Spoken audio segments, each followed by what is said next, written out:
Hello and welcome to the Aligned Living Podcast. This is Iesha and today I'm going to start with a question. How often have you heard it said that to make it work, you just need to put in the hard work? I've heard it said about marriages, careers, fitness and health, building wealth, parenting, pretty much all the things. And the other popular belief is that you just actually have to want it bad enough. So you got to be willing to put in the hard work and you've just got to want it bad enough. And that's like the recipe to creating everything that you want. Now, I'm going to imagine you've heard it many times because I know I have. And in the coaching space, this is often capitalized on. So most people are very willing to judge themselves at not being enough and not trying enough. And so that fear is often marketed to. And even when people come into coaching, I know I've been asked many times by people, they ask, I want to be pushed. And, effectively they're saying, I want to be judged if I'm not moving quickly enough. And they want this to be part of that accountability to be kind of pushed and judged and moved into their next level of success.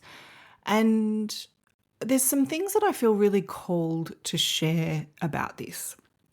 And I'll start here. My first suggestion to you, whether you identify with what I said before or not, you're listening to the Aligned Living Podcast for a reason. So my first suggestion is please have a self-loving and really holistic look at your definition of success. And before you do that, I'm going to invite you to be very mindful of the state that you're in when you do.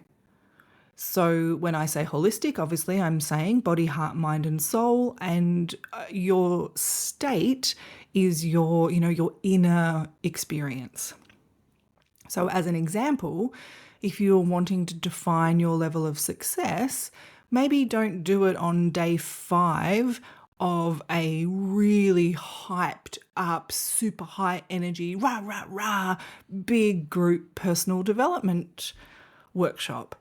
Because by then you're completely dysregulated and you will come up with, I know I was at something like that once. It was only a weekend, but by the end of the weekend I was going to have my own TV show.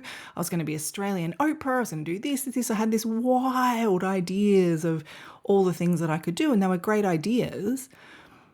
But I was in a very dysregulated state and I was focused only on what I could do in my business. There was no holistic ecology. I wasn't grounded in my current circumstances.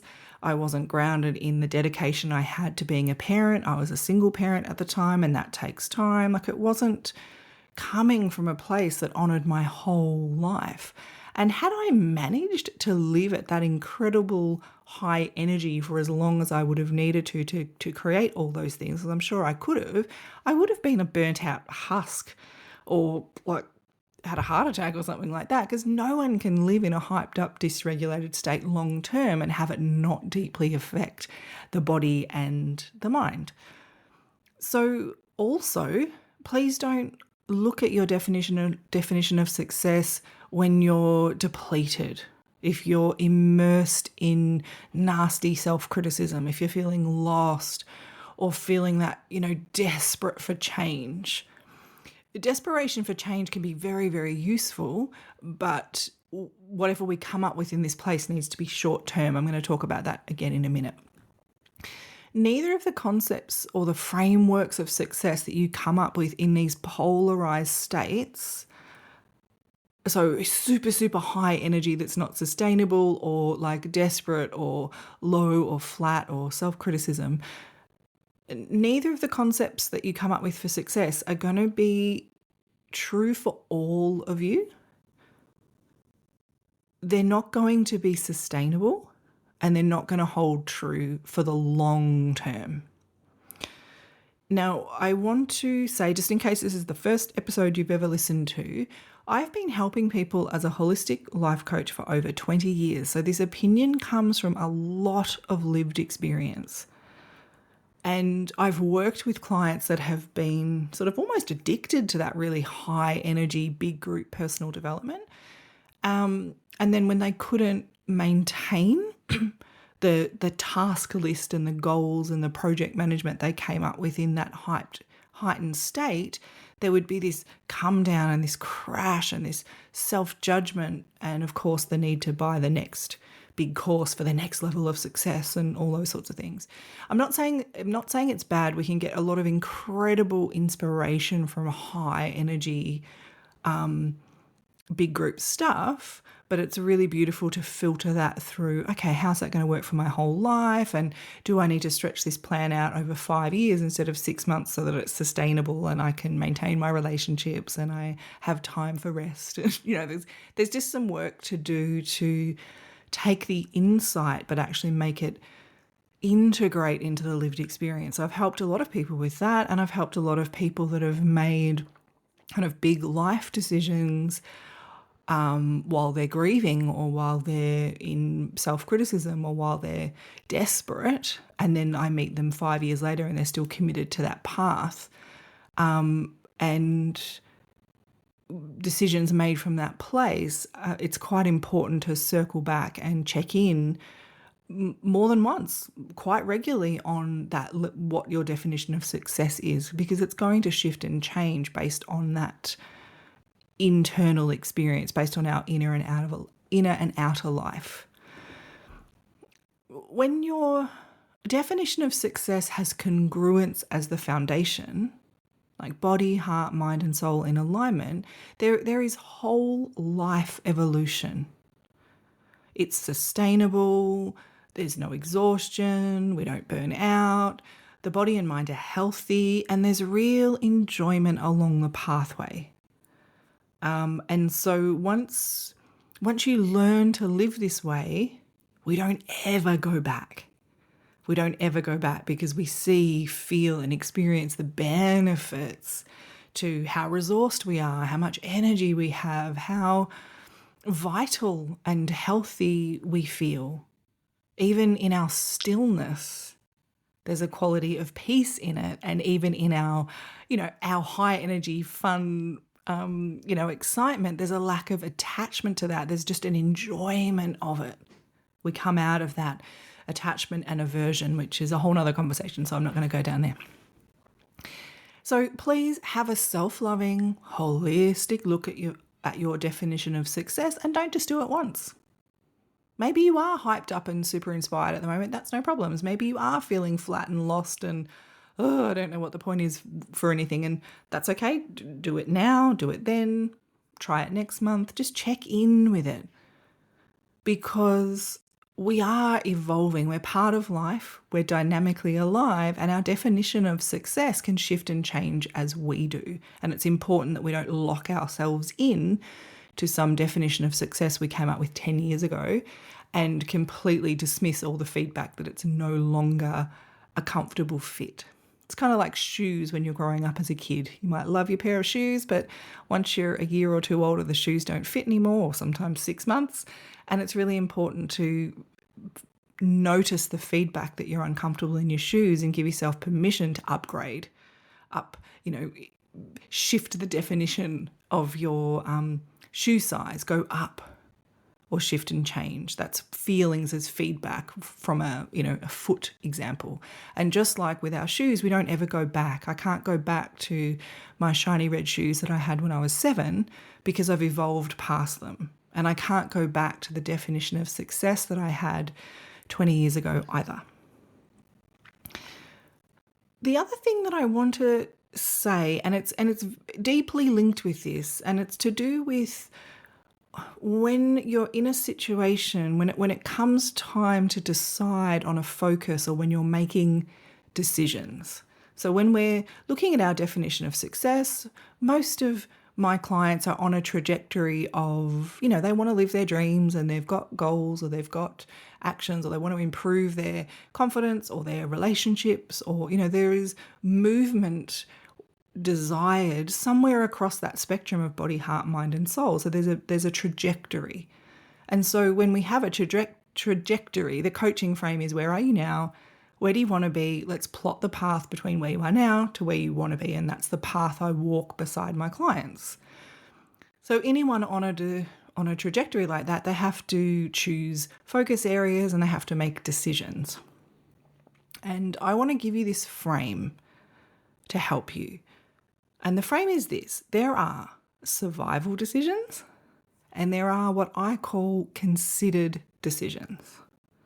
And let's pop a bit of Nelson Mandela in the mix. He was said to have said, "May your choices reflect your hopes and not your fears." And I really like that, because survival decisions are almost always based in fear, and considered decisions take the whole into account. So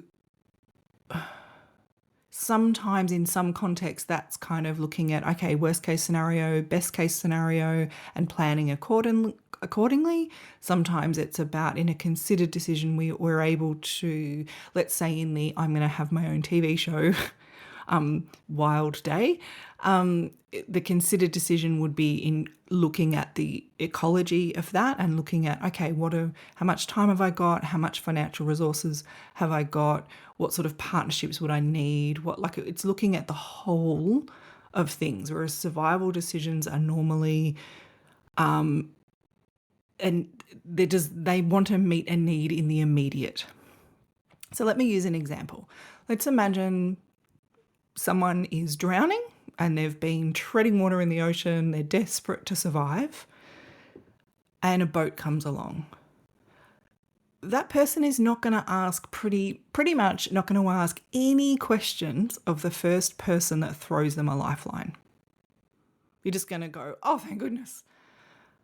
Whereas in contrast, someone that's feeling like completely safe, competent and confident on their boat, having a lovely time on their own boat, would most likely ask some questions and make a more considered decision before jumping onto a stranger's boat. You can feel the difference. Survival just needs to meet a need. And for human beings, survival can be about belonging, it can be about safety, it can be about the desperate need to feel good enough or to get that external validation. It doesn't have to be about physical survival. So it's a skill to learn how to make considered decisions, and we can learn, it's one of the things that I teach, how to make considered, holistic, aligned decisions even when you're in a scary situation. And I want you to know that when a survival-based strategy is required, it's important to realize that it's short-term. We can make a decision to resolve a crisis, but generally we don't want to use that strategy, whatever it is, whatever decision that gets us from crisis to okay, is generally not the same strategy that we want to be committed to for the next 10 years, because the whole foundation of it is not okay, got to get out of here. Because the journey from crisis to okay is radically different from the journey from like okay to fabulous, or okay to completely aligned, okay to feeling wonderful and alive.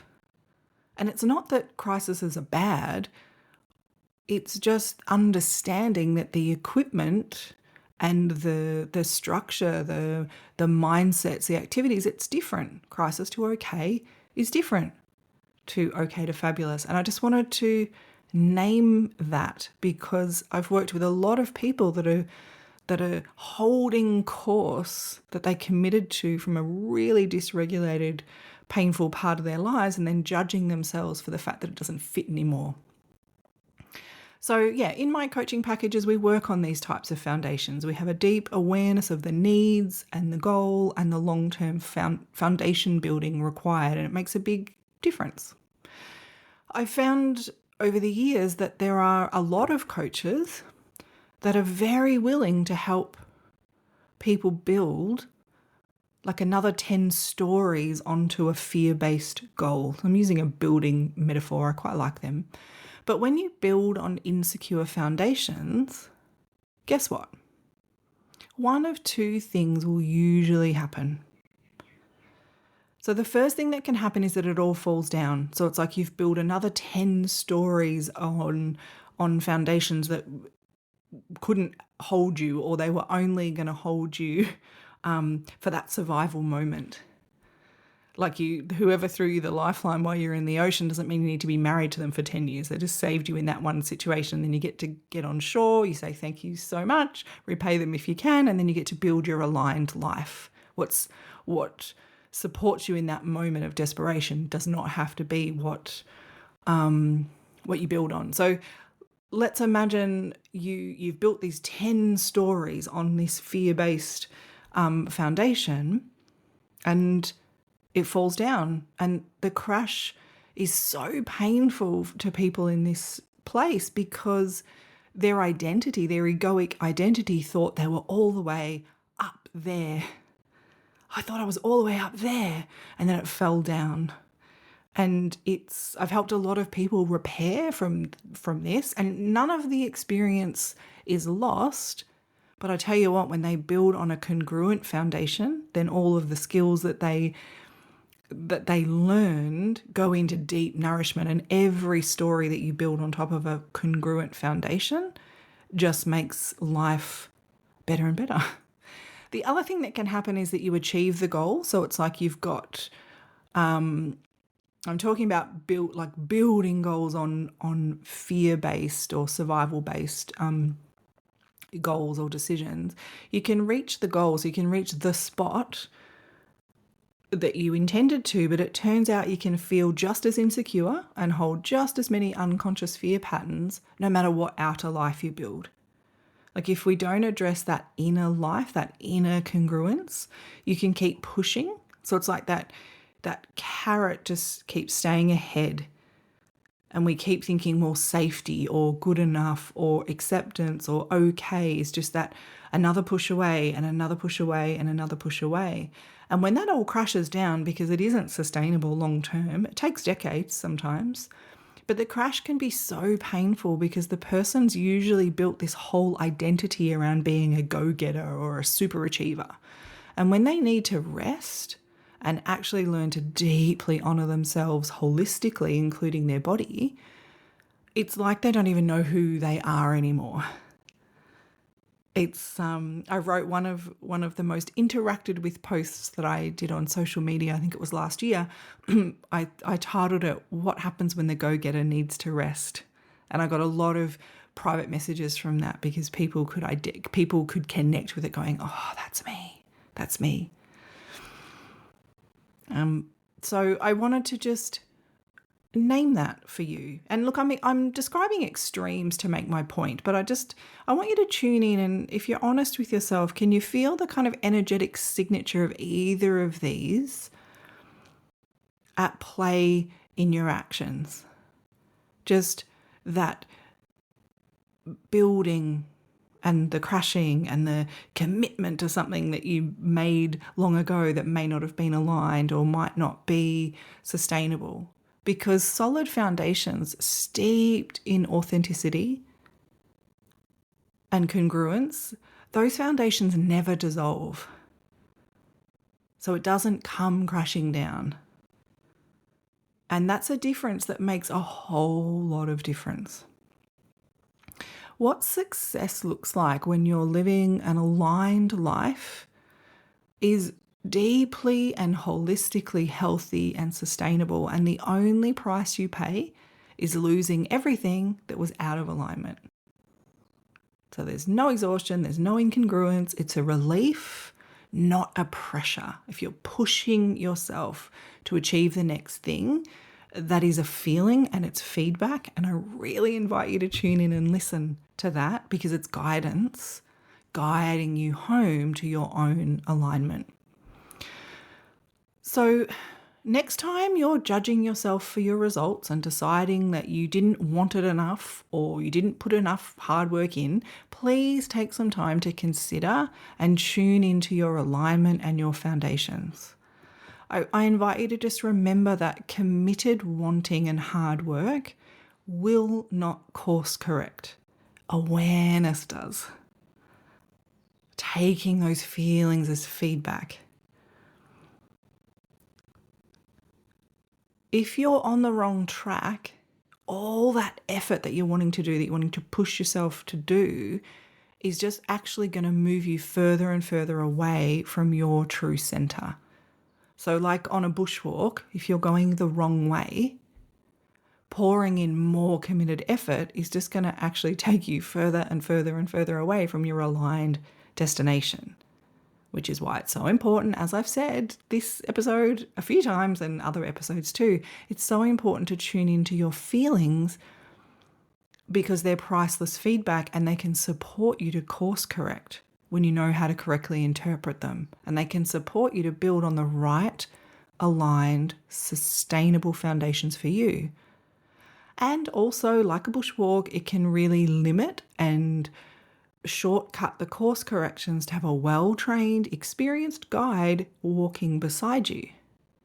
So as always, I'm here to walk beside you if you're wanting to build your aligned life. So that is all from me today. Thank you so much for listening.